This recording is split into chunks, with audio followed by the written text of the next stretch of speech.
Eu quero ser, eu quero ser um vaso novo. Você pode dizer mais uma vez: eu quero ser, eu quero ser.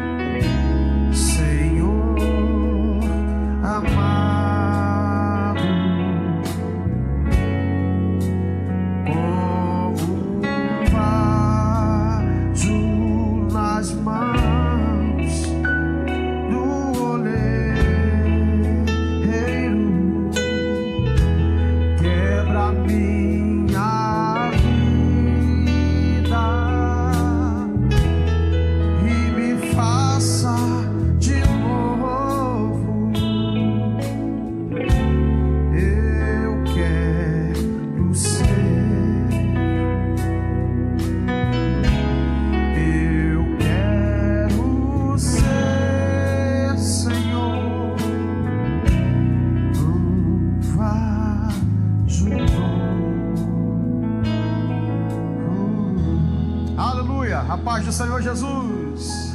Abra sua Bíblia no livro do profeta Jeremias. De pé como você está, nós vamos ler o capítulo 18. Nós chegamos ao estudo de número 4 da nossa lição sobre o livro do profeta Jeremias e o livro das lamentações de Jeremias. Hoje o texto que nós vamos ler é o texto do capítulo 18, mas a lição nossa ela abrange 2 capítulos, 18 a 20. Mas hoje eu vou me ater apenas ao 18, tem tanta coisa rica no 18, que eu quero falar um pouquinho sobre isso.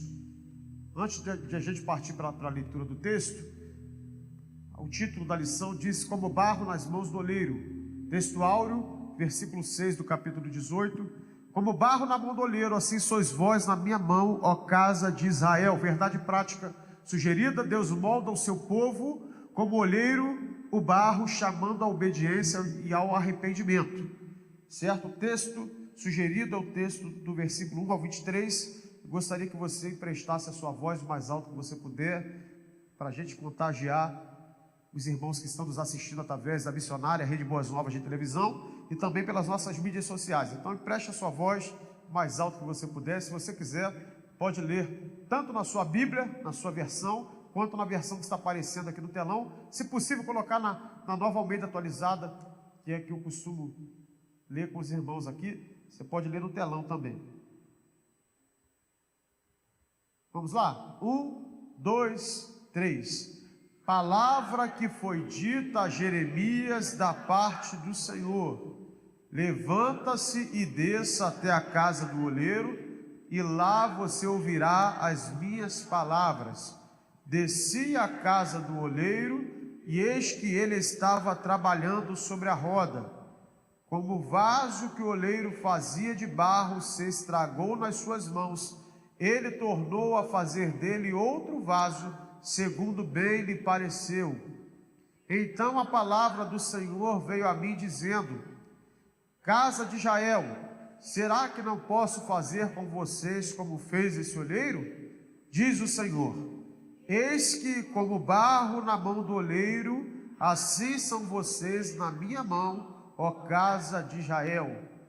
No momento em que eu falar a respeito de uma nação ou de um reino para o arrancar, derrubar e destruir, se essa nação se converter da maldade contra a qual eu falei, também eu mudarei de ideia a respeito do mal que lhe pensava fazer-lhe.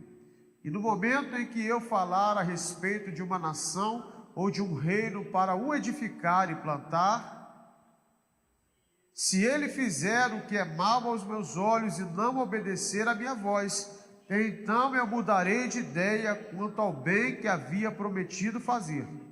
Portanto, fale agora ao povo de Judá e aos moradores de Jerusalém, dizendo: assim diz o Senhor, eis que estou forjando uma calamidade e formando um plano contra vocês. Por isso, convertam-se cada um de vocês do seu mau caminho e corrijam a sua conduta e as suas ações. Mas eles dizem: Não, é inútil, porque seguiremos os nossos planos e cada um fará segundo a dureza do seu coração maligno. Portanto, assim diz o Senhor: perguntem agora entre os gentios se alguém já ouviu uma coisa dessas. A Virgem de Israel fez uma coisa sobremaneira horrenda. Será que a neve deixará o Líbano, a rocha que se ergue na planície? Ou faltarão as águas que vêm de longe, frias e correntes? Mas o meu povo se esqueceu de mim, queimou incenso aos ídolos, que os fizeram tropeçar nos seus caminhos e nas veredas antigas, para que andassem por desvios, por caminhos não aterrados. 16. Para fazerem da sua terra um objeto de horror e de incessantes vaias. Todo aquele que passar por ela ficará espantado e balançará a cabeça. Como o vento leste, eu os espalharei diante dos inimigos. Eu lhes mostrarei as costas e não o rosto, no dia da sua calamidade. 18. Então disseram: venham, vamos fazer planos contra Jeremias, porque não há de faltar a lei ao sacerdote, nem o conselho ao sábio, nem a palavra ao profeta. Venham, vamos fazer acusações contra ele, não dar atenção a nenhuma das suas palavras. Olha para mim, Senhor, e ouve a voz do que me acusa. Por acaso é como mal que se paga o bem? Pois abriram uma cova para mim. Lembra-te de que eu compadeci a tua presença para interceder pelo bem-estar deles, para desviar deles a tua ira. Portanto, entrega os filhos deles à fome e ao poder da espada, que as mulheres sejam roubadas dos filhos e fiquem viúvas, que os maridos sejam mortos pela peste e que os jovens sejam mortos à espada na batalha. Ouça-se o clamor que vem de suas casas, quando trouxeres bandos contra eles de repente, porque abriram uma cova para prender-me e puseram armadilhas para os meus pés. Mas tu, ó Senhor, conhece todos os planos que fizeram contra mim para me matar. Não perdoe a maldade deles, nem apagues o seu pecado diante da tua face. Sejam eles derrubados diante de ti. Haja contra eles no tempo da tua ira. Você pode dizer glória a Deus pela palavra dele? Senhor, te damos graças pela leitura da tua palavra, que é a verdade para os nossos corações. Ministra aquilo que precisamos ouvir nesta manhã, no poderoso nome de Jesus, que é sobre todo nome. Amém. Pode tomar o seu assento. Se o filho puder ficar por aí, eu vou precisar já da ajuda dele para ministrar comigo. Bom, qual é o contexto remoto, contexto distante desta passagem aqui, no capítulo 18?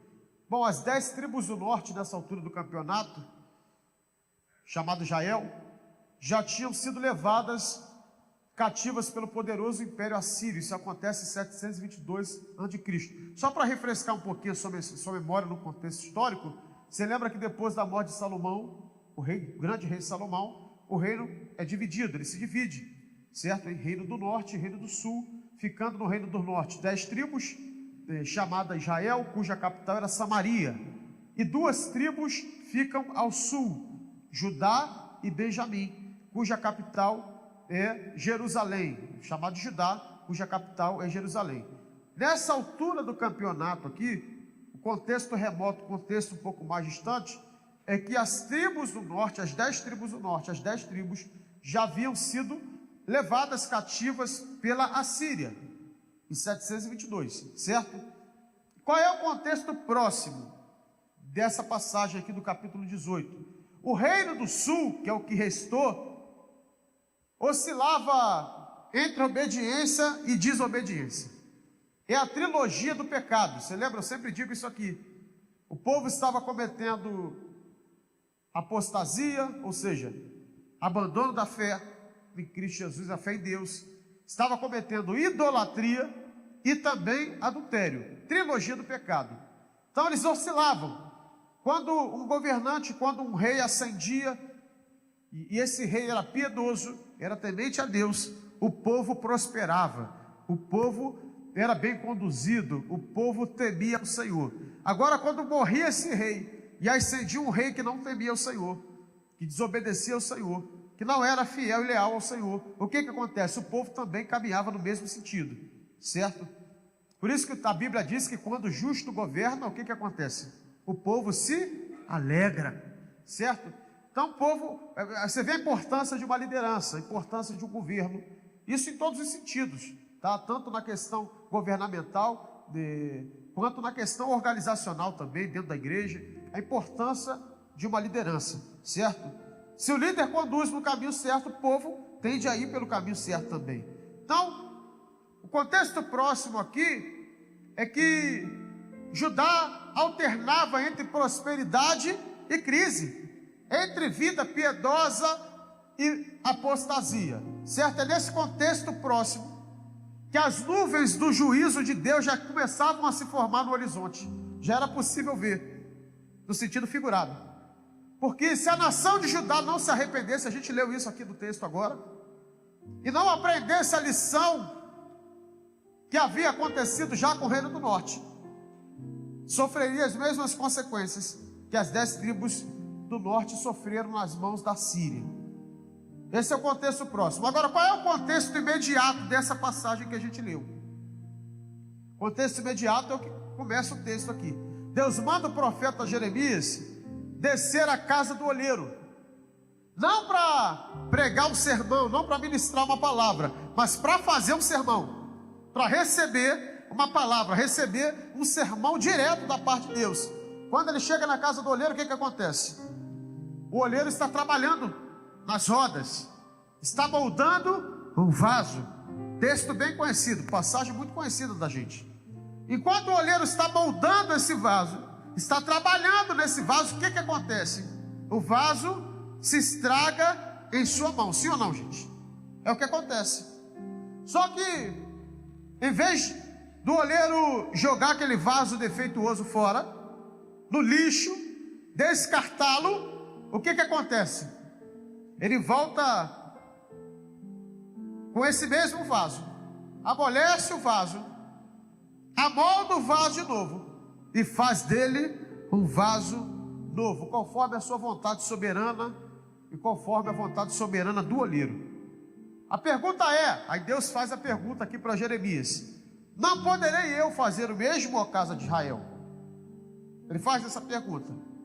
Então, e nessa manhã aqui, eu já havia preparado alguma outra coisa sobre isso aqui, um pouco mais teológica até, mas Deus começou a falar comigo e eu falei, poxa, a gente vai partir para uma aplicação mais pessoal. Deus começou a falar em alguns pontos comigo, e eu falei, então a gente vai partir para uma aplicação um pouco mais pessoal. Daí eu pergunto para você, aliás, eu comento, eu não sei como foi que você entrou aqui nessa manhã. Talvez você seja desse vaso, que está com algumas rachaduras, com algumas trincas, algumas coisas na sua vida não estão indo muito bem.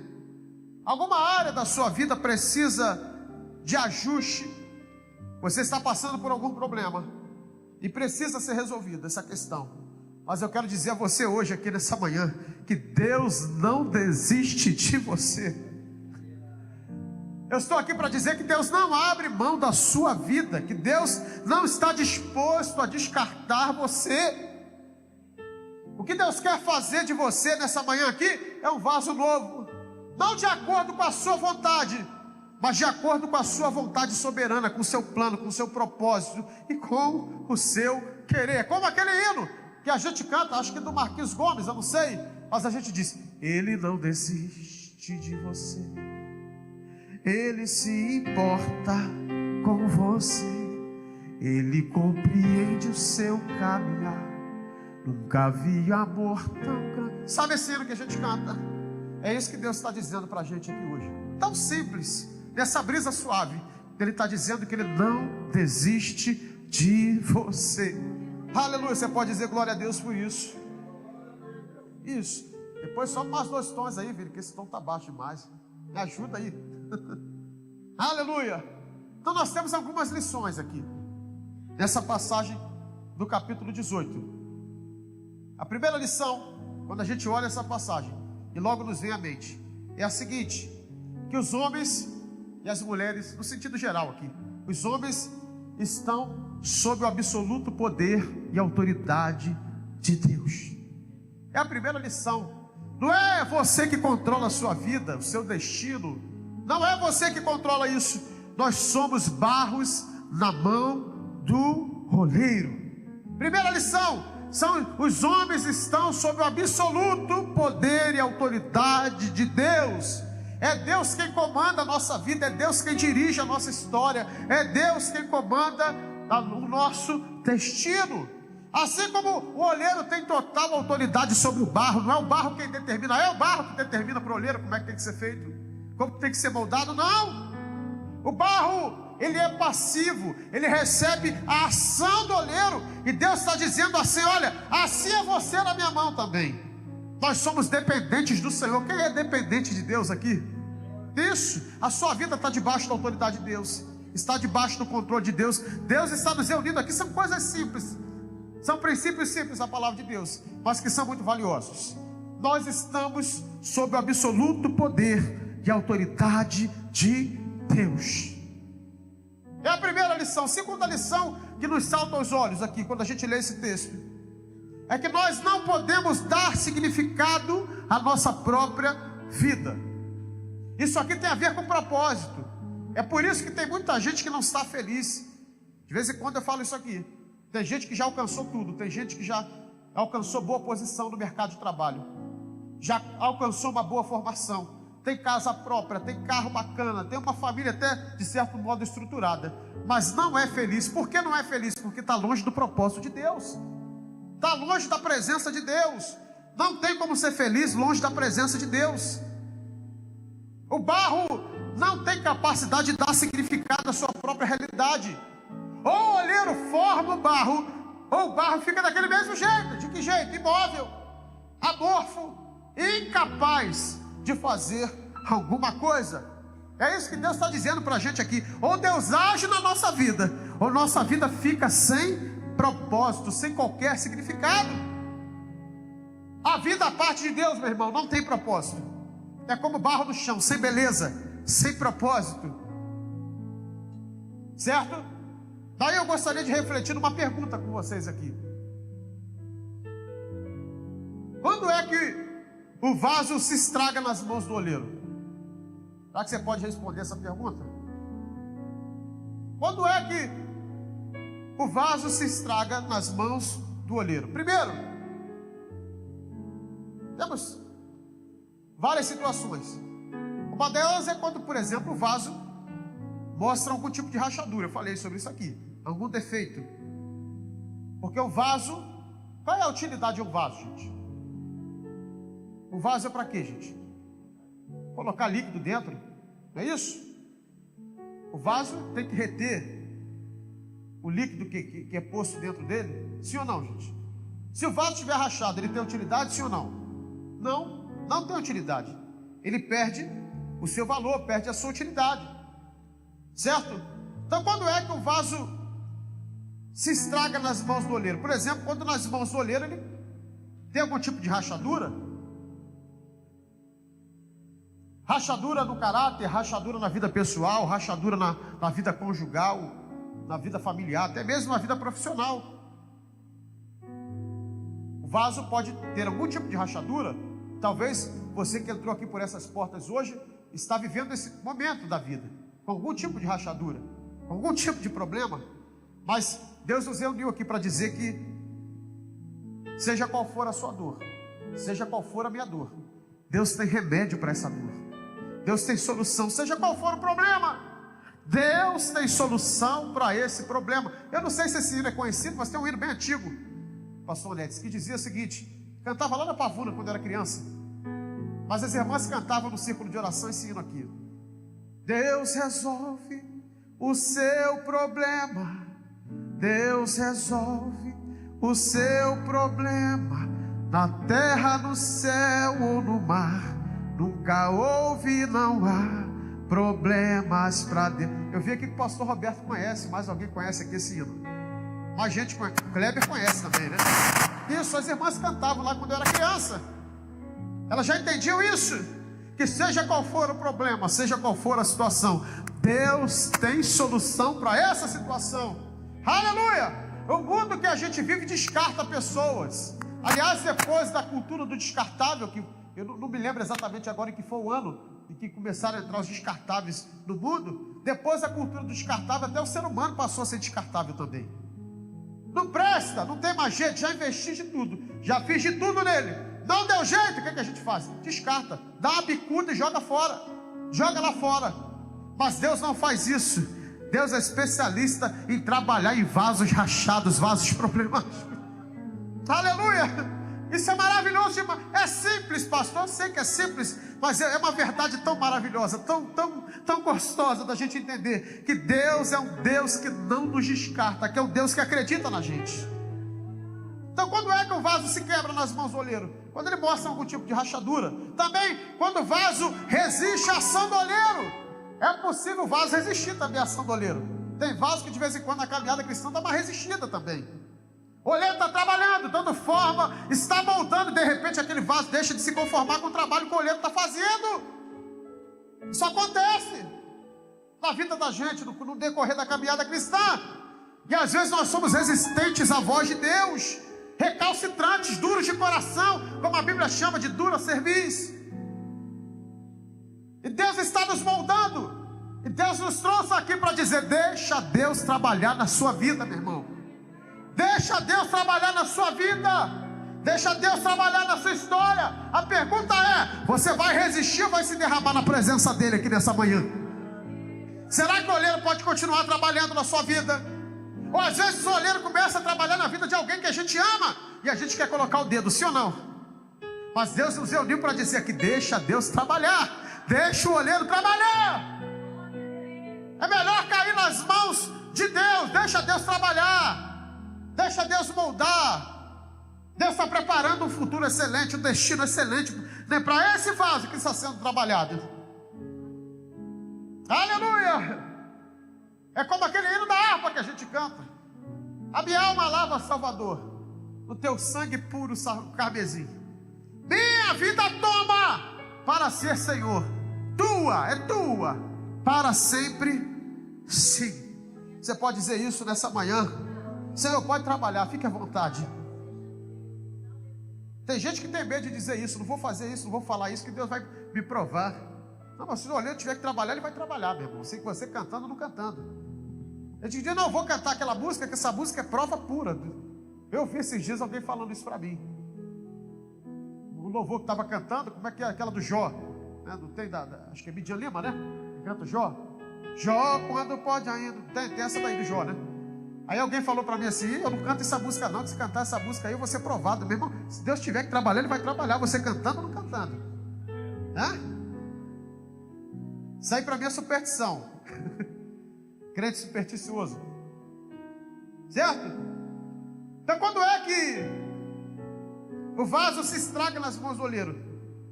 Quando ele oferece, ou quando mostra algum tipo de rachadura. Ou também quando ele resiste à ação do oleiro. Daí mais algumas lições aqui para a gente aqui. Eu prometo ser um pouco mais objetivo hoje. Primeira lição que a gente aprende, eu já falei um pouquinho sobre isso aqui, é que Deus não desiste de você, mesmo quando você fala em cumprir o propósito dele. Deus não desiste de você. A gente louva o Senhor por causa disso. Isso é uma verdade. Se fosse diferente disso, a gente estava frito, sim ou não, gente? Estava frito.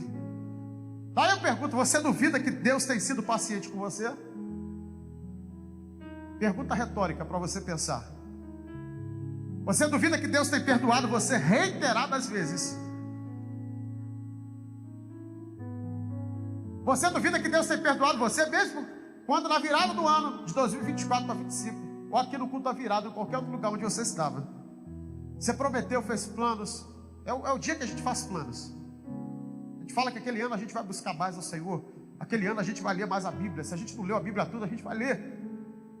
A gente promete se envolver mais na casa de Deus, a gente promete servir mais ao Senhor com alegria. E por algum momento isso se perde no caminho, isso para no caminho. Ainda assim, bendito seja o nome do Senhor, que não nos descarta, que não olha só, deixa eu falar um negócio para você. No céu ou no reino de Deus não tem lata de lixo. No céu ou no reino de Deus não tem lata de lixo. Deus não nos descarta. Você lembra o que Deus fez com Pedro? Jesus fez com Pedro. Depois de haver negado 3 vezes, depois de ter vacilado algumas vezes, no final das contas Jesus ainda foi de encontro a Pedro também. Porque no reino de Deus não tem lata do lixo. Há alguns lugares por aí que gostam de pegar pessoas e jogar na lata do lixo. Não vou nem dizer que acontece, igreja não acontece não. Mas Deus não nos descarta. Você lembra de Davi? Homem segundo o coração de Deus, mas teve uma vacilada feia. Adulterou de uma forma com um plano diabólico.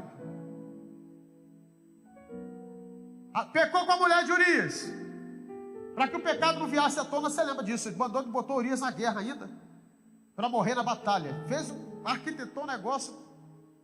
Mas aos olhos de Deus ninguém escapa. Tudo Deus vê. Mas ainda assim Deus não desistiu de Davi. Talvez você seja essa pessoa que tenha escorregado no meio do caminho. Talvez você esteja no chão. Mas assim como o olheiro não joga o vaso fora, ele também não abre mão da sua vida. Ele quer restaurar a sua vida também. Aleluia. Então, primeira lição: Deus não desiste de você, mesmo quando você falha em cumprir o seu propósito. Segunda lição, aqui no versículo 4, no capítulo 18 de Jeremias: como o vaso que o olheiro fazia de barro se estragou nas suas mãos, ele tornou a fazer dele outro vaso, segundo bem lhe pareceu. Qual é a segunda lição, pastor? A segunda lição é que, além dele não desistir da gente, mesmo quando a gente falha em cumprir os seus propósitos, a segunda lição é que Deus não faz remendos no vaso. O texto diz que Ele faz um vaso novo. É isso. Não tem remendo, não tem jeitinho brasileiro. Deus não faz assim. Não dá para pegar e colar um pouquinho, pegar um papelzinho, botar um cuspezinho e colar. Não tem jeito para remendar. O que Deus faz? Deus muda a estrutura, Deus muda o caráter, Deus muda a essência. Deus faz um vaso novo. Não tem maquiagem. Sabe? Vamos dar uma maquiada aqui nesse carro para a gente vender o carrinho e passar batido. No vaso não tem esse jeito. Não tem como fazer isso. Não tem maquiagem, não tem jeitinho brasileiro. Não se trata de pequenas reformas. Ah, pastor, eu deixei de fumar, eu deixei de jogar lá na loteria, eu deixei de jogar, agora tem a Bet também, eu deixei de jogar na Bet, eu deixei de beber, eu deixei de adulterar. Isso tudo é legal, é bacana, é ok, mas não é suficiente. O que Deus quer fazer com a gente é dar um coração novo, é dar uma mente nova, é dar uma nova vida. Ele quer fazer de você uma nova criatura, um vaso novo. Quem está disposto aqui a ser trabalhado pelo olheiro? É o que Ele está fazendo aqui nessa manhã. Está trabalhando na gente. Não tem como esconder, jogar debaixo do tapete, dar um jeitinho. Não, Deus quer quebrar de novo. Deus quer amassar de novo e fazer de você um vaso novo. Então Deus não faz remendo. Não adianta que Deus não faz remendo. Ou Deus trabalha ou Deus não trabalha. Mas eu quero ser essa pessoa, ser trabalhada pelo Senhor. Nós estamos nesse processo aqui, no processo de santificação. O céu é logo ali, já já Deus chama a gente, seja no arrebatamento coletivo, ou seja no arrebatamento individual. Mas que Deus, quando resolver buscar a gente possa se achar esse vaso novo na presença de Deus, sem remendo, sem rachadura. Aleluia! Qual é o processo para fazer um vaso novo? Primeiro, esse vaso novo precisa ser amolecido com a água, sim ou não? Tem que amolecer ele. Vai pegando liga, vai ficando. Aí depois, como é que faz de novo? Tem que jogar água. Certo? Então, a primeira etapa desse processo é que esse vaso precisa ser amolecido com a água. Deixa eu fazer uma pergunta aqui para bons assembleanos aqui. O que significa água? Água é um símbolo de quê, gente? Do Espírito Santo, sim ou não, gente? Você concorda com isso? A água é um símbolo do Espírito Santo de Deus. Se o barro fica duro, quebra. Não se amolda se a gente não jogar água. E o Espírito nos reuniu aqui nessa manhã, porque Ele quer amolecer o nosso coração, para moldar a nossa vida. Meu irmão e minha irmã, seja cheio do Espírito Santo de Deus. Seja cheio do Espírito Santo de Deus. Quando a gente é cheio do Espírito Santo de Deus, em maior proporção que nós temos do Espírito Santo, e o nosso eu vai ficando para trás. O que importa é que ele cresça em nós também, e que a gente vai cada vez mais se diminuindo na presença. Porque se a gente está vazio do Espírito, o nosso eu cresce mais. Aí o nosso temperamento fala mais do que o Espírito. Nosso comportamento é um pouco diferente, é um pouco mais arretado. A gente quer resolver as coisas com as nossas mãos. A gente acha que tem controle de tudo. Mas quem está cheio do Espírito Santo diz ao Espírito: o que eu tenho que fazer? Qual é a decisão que eu preciso? A decisão está aqui diante de mim, mas me orienta. Qual é a decisão que eu preciso tomar? De que forma eu tenho que tratar? De que forma eu tenho que fazer? Como eu tenho que me comportar? É para fazer um vaso novo. Esse vaso precisa ser amolecido com água. Segundo, o barro, depois de ser amolecido com a água, precisa passar pela prensa do oleiro. Passar pela prensa dói. Dói ou não dói, gente? Uma vez que está amolecido, ele passa na prensa do oleiro, para ser apalpado, pisado. Isso dói demais. Assim é na vida da gente também, gente. O processo é doloroso, o processo é espinhoso, mas o final, o resultado é maravilhoso, é extraordinário. Talvez seja essa pessoa, você, que entrou aqui, está passando por esse processo, está passando por isso. Mas deixa eu falar um negócio para você: não reclama não, não murmura não, porque o resultado vai ser glorioso, vai ser extraordinário, meu irmão. No final disso tudo vai ter culto em ações de graças também. Aleluia! Glória a Deus. O barro precisa passar pela prensa do oleiro. Terceira etapa do processo, para fazer um vaso novo, não só tem que amolecer com água, não só o barro precisa passar pela prensa, mas o barro precisa ir, depois de tudo isso, para onde? Para o fogo, para a fornalha. É como o batismo de fogo. Quem já foi batizado com o Espírito Santo e com fogo aí? Que purifica, que limpa, que tira as impurezas. Quer ver? Um vaso bom é vaso passado no fogo, na fornalha. Fornalha aquecida de fogo, meu irmão. Tira as impurezas, tira as mazelas.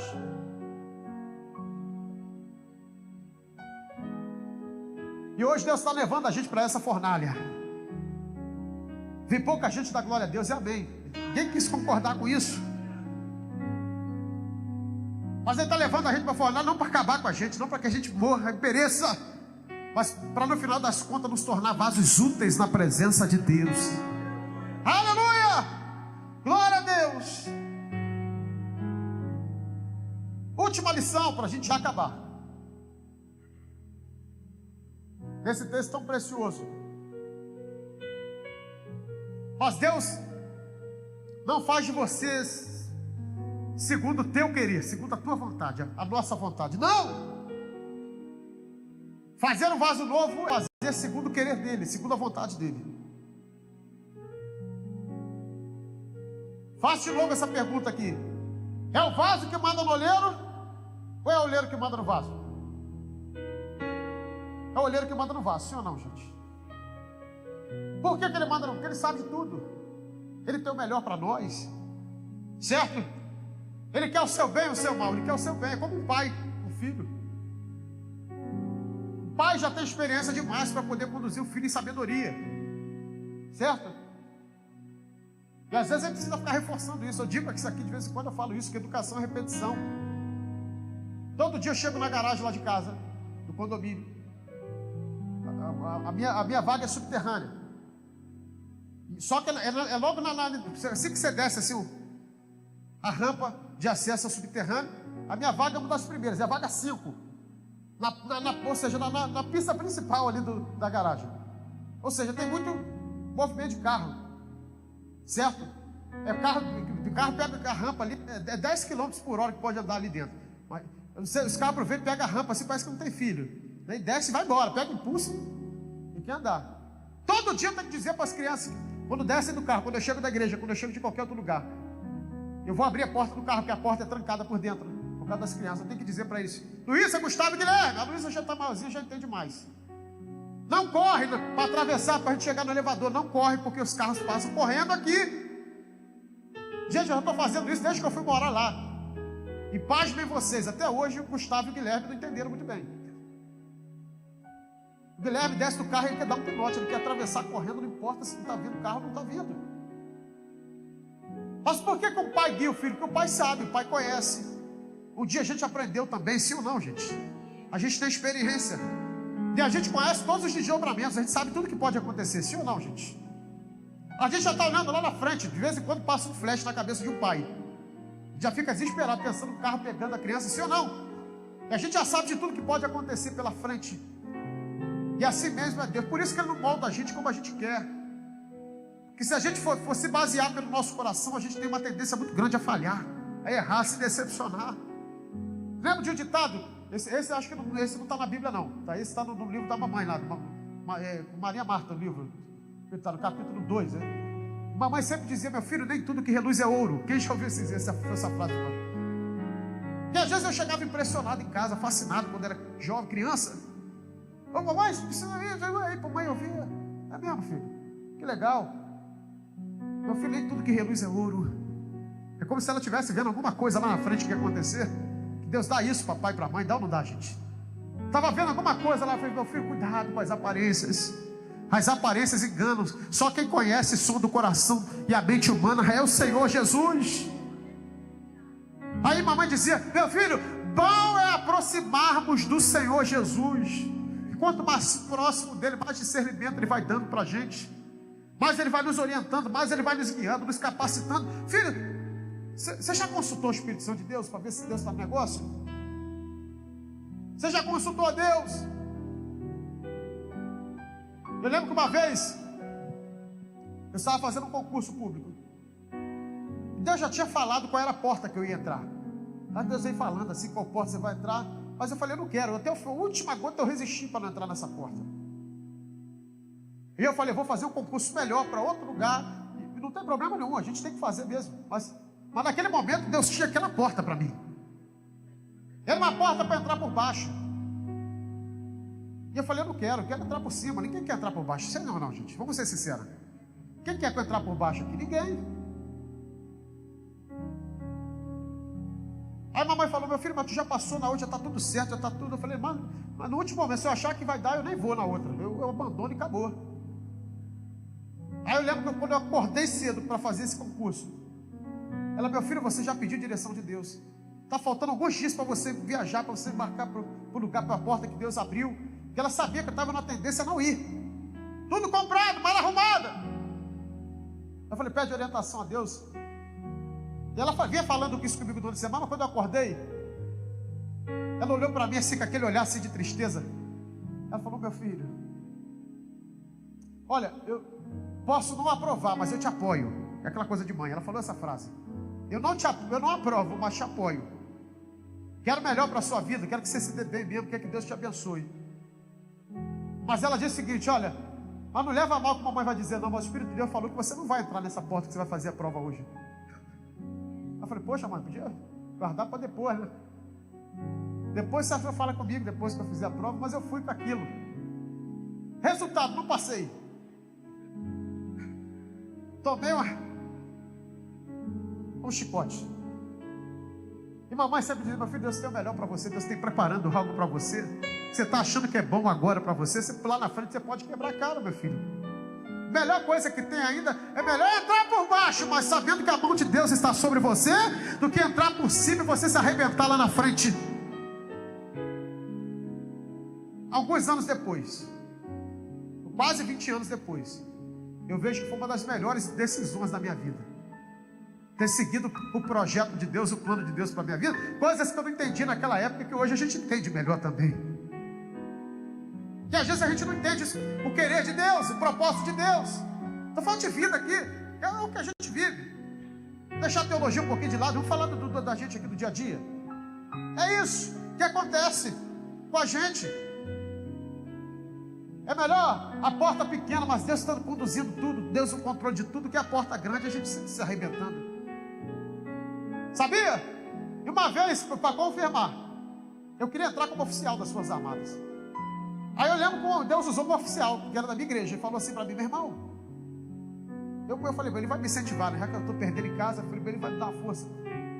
Ele falou: meu amigo, é melhor ser um soldado feliz, que tem muito oficial que está infeliz, que tem um monte de problema. Deus pode, eu conheço sargento que é feliz, que é mais bem sucedido de que um comandante, porque tem a bênção de Deus, está debaixo do propósito de Deus. E quem está debaixo da vontade de Deus, meu irmão, deixa Deus guiar, deixa Deus agir, deixa Deus levar. Deus leva para um lado, Deus leva para o outro. Para terminar aqui, que eu já vou terminar hoje mais cedo, eu lembro que quando eu fui a Brasília, primeira vez que eu saí de casa casado já, primeira vez foi para a Marinha, solteiro. Mas falando desse assunto que a gente está falando aqui, Deus ele não molda o vaso como a gente quer, Ele molda o vaso como Ele quer, o propósito dele. E eu lembro que a primeira vez no meu culto tem ações de graças, eu acho que eu nunca falei isso aqui. Aí Letícia, a gente sempre pode, porque assembleano pode, tudo é culto e ação de graça, né, pastor? Tudo é culto e ação de graça. Aí eu falei: filha, já que saiu a nossa movimentação para Brasília, nossa transferência, nós vamos fazer um mega culto e ação de graça. Vamos convidar a igreja toda, a juventude toda que a gente lidera, mais de 100 jovens, e vai ser uma bênção. Nós fizemos, pastor, aquele culto e ação de graça, lá na laje, lá no terraço da mamãe. Que bênção, que mover de Deus, que coisa boa. Aí teve um amigo que chegou para mim e falou, um amigo que era das Forças Armadas também, ele falou: meu irmão, que besteira tu está fazendo, cara. Tu tinha opção de ficar aqui no Rio, tu quer ir para Brasília mesmo? E era um oficial. Eu falei: por que você está dizendo isso? Ele falou: meu irmão, no culto é ação de graça. Ele falou isso para mim. Ele falou: rapaz, aqui na igreja tu é presbítero, tu lidera mais de 100 jovens, você é braço direito do pastor, você ajuda o pastor, você dirige o escute de domingo, você prega. Rapaz, você tem noção que você está indo para uma terra que é seca, lá você não vai ter oportunidade nem para levar um copo de água para o pregador do púlpito. Eu falei: no culto é ações de graça mesmo, ele falando isso, depois do culto, na hora do comes e bebes. Eu falei: rapaz, eu não entendo, eu imaginei, eu falei: eu não estou acreditando que ele está falando isso para mim. E ele falou: rapaz, eu tenho amigos que moram lá e lá na igreja ninguém nem cumprimenta o outro com a paz do Senhor. Eu falei: meu irmão, mas que é isso? Eu falei: só Jesus. Aí eu virei para ele e falei assim: meu irmão, eu nunca fiz plano de ir para lá, mas eu sei que é Deus que está me levando. Se Deus está me levando, eu vou, meu irmão. Não tem problema nenhum. A gente serve a Deus em qualquer lugar, serve a Deus levantando as mãos para adorar. Se não tiver oportunidade, não tem problema nenhum. A gente continua sendo servo de Deus. Servo de Deus não é só quem pega o microfone na mão, é aquele conceito estrutural que a gente acha, só quem pega o microfone que é servo. Eu lembro que Deus levou a gente para Brasília. Quando chegamos em Brasília, fomos congregar numa igreja tão abençoada, uma igreja grande. Eu falei: não tem problema, aqui eu posso ser só o irmão Tiago, não precisa ser presbítero Tiago, não, tá bom. Letícia grávida da Luísa. Cheguei no período de festa da igreja, aniversário da igreja, sentado lá atrás, adorando o Senhor, indo para casa, adorando o Senhor, indo para casa, adorando o Senhor, indo para casa. Um dia, o seu irmão prega, irmão, não prego não. O irmão está aqui e tal, e daqui a pouco bota o presbítero Tiago para trazer uma mensagem. Aí traz uma mensagem: opa, presbítero, você pode pregar domingo? Eu falei: amém, então prego domingo também. E Deus começou a trabalhar. Em menos de um ano a gente estava liderando os jovens daquela igreja também. Em menos de um ano eu já era secretário da igreja. Daí a gente vai acumulando um monte de cargo na igreja. No ano seguinte do aniversário da igreja, quem é que estava dirigindo o culto à festa? O presbítero Tiago. Porque quando a gente está debaixo da direção de Deus, da autoridade de Deus, não tem como a gente comparar nossa vida com a da outra pessoa. Que Deus tem para fazer com A, faz com A. O que Deus tem para fazer com B, faz com B. O que Deus tem para fazer com C, faz com C. Não baseie a sua vida na vida de ninguém. Que Deus tiver que fazer com a sua vida, Deus vai fazer. Aí ele falou assim para mim, eu lembro lá no culto, eu falei: meu irmão, te prepara que as igrejas de Brasília só tem doutor, meu irmão. E naquela época nem faculdade eu tinha ainda. Eu estava fazendo faculdade ainda. Eu falei: meu irmão, lá só tem oportunidade grandão. Eu falei: meu irmão, não tem problema não, grande é Ele. Está tudo certo, se o grande quiser me levar, ele leva e conduz. É assim que ele deseja fazer com a minha vida e com a sua vida. Por isso que eu comecei a ter uma premissa comigo, eu e a Letícia, que nós queremos estar no lugar onde Deus quer que a gente esteja. Que no lugar onde Deus quer que a gente esteja é o lugar da bênção, é o lugar que Ele quer usar a gente, é o lugar que Ele quer trabalhar na nossa vida. Por isso que eu não faço muito planos. Ah, pastor, o que você imagina daqui a 10 anos, 15, 20 anos? Meu irmão, eu quero estar debaixo do querer e da vontade de Deus. Daqui a 5 anos, daqui a 2 anos, não sei, meu irmão. Vamos trabalhando para Jesus e vamos ver o que Deus tem para fazer na nossa vida ainda. Será que tem alguém que pode dizer isso aqui essa noite? Deixa o Senhor agir. Como aquele hino que a gente canta pedestal. Deixa o Senhor agir. Você lembra? Deixa o Senhor lutar por ti. Não é isso? Você não vai ser vencido. O meu Deus está contigo. Deixa o Senhor agir. Você pode dizer isso mais uma vez? Deixa o Senhor. Deixa o Senhor agir. Isso. Deixa o Senhor lutar por ti. Você não vai ser vencido. O meu Deus está contigo. Deixa o Senhor agir. Você quer deixar Deus agir aqui nessa manhã? Pastor, a mensagem é simples, mas é simples. É da maneira simples que o Espírito de Deus quer falar com a gente hoje. É, de maneira assim, deixa Deus agir, deixa Deus montar o barro. Deixa Deus trabalhar no barro. Deixa Deus trabalhar. Não do jeito que você quer, mas segundo o propósito soberano dEle. Ele tem o melhor para você, Ele tem o melhor para a sua família, Ele tem o melhor para os seus filhos, Ele tem o melhor na sua vida profissional, Ele tem o melhor para a sua empresa, Ele tem o melhor para os seus negócios. Deus tem o melhor para você. E hoje Ele está abrindo a nossa mente aqui para dizer: deixa eu mostrar para você o que eu quero fazer, meu filho. E nem sempre Deus vai mostrar tudo, porque Deus, Ele é Deus que vai dando aos poucos para a gente. Talvez se Deus mostrasse de uma vez qual era o que eu estaria fazendo agora, no momento da minha vida, eu ficaria assustado demais. E Deus vai mostrando aos pouquinhos para a gente. Ele mostra um pedaço do caminho, a gente caminha 1 quilômetro. Depois, quando está chegando no final, Ele mostra de novo, a gente caminha de novo. E Deus vai trabalhando na nossa vida, e a gente cada vez mais vai se aproximando da vontade dEle, do querer dEle. De Ramalahassoria de Ofamanahácia. Seja um barro maleável nas mãos do oleiro. Não fica resistindo, não. Quanto mais a gente resiste, mais tempo leva para Deus nos levar para o propósito. Eu não é, gente? Quem é que já atrasou a vida aqui um pouquinho? Quem tentou botar a mãozinha aqui? Eu já também. Já tentei botar também. De vez em quando a gente tenta botar a mão. Aí quando a gente acha que vai botar a mão, Deus bota logo o dedo no suspiro. Aí, como é que fica? Aí o negócio fica ruim. Aí a gente tem que pedir misericórdia. Tem que começar a jejuar mais. Não coloca a mão, não. Deixa Deus trabalhar, deixa o olheiro trabalhar, meu irmão. Fica tranquilo, você não vai morrer, não. Vai ser para fortalecer você, vai ser para te reestruturar melhor, para mudar a sua vida, mudar o seu comportamento, mudar a sua mentalidade também. Não é possível servir a Deus deixando alguns penduricários no caminho. Servir a Deus e trair a mulher, é possível? Não é. Servir a Deus e ter conversas nas redes sociais que não agradam a Deus, é possível ou não? Não. Não, do fumo Deus já me libertou, da bebida Deus já me libertou. Mas agora tem um negocinho aqui que Deus vai devagarzinho, vai libertando. Deus quer mudar a sua vida, Deus quer mudar a sua história, Deus quer mudar a sua mente, Deus quer mudar o seu coração, Deus quer transformar a sua vida para levar para o propósito dEle.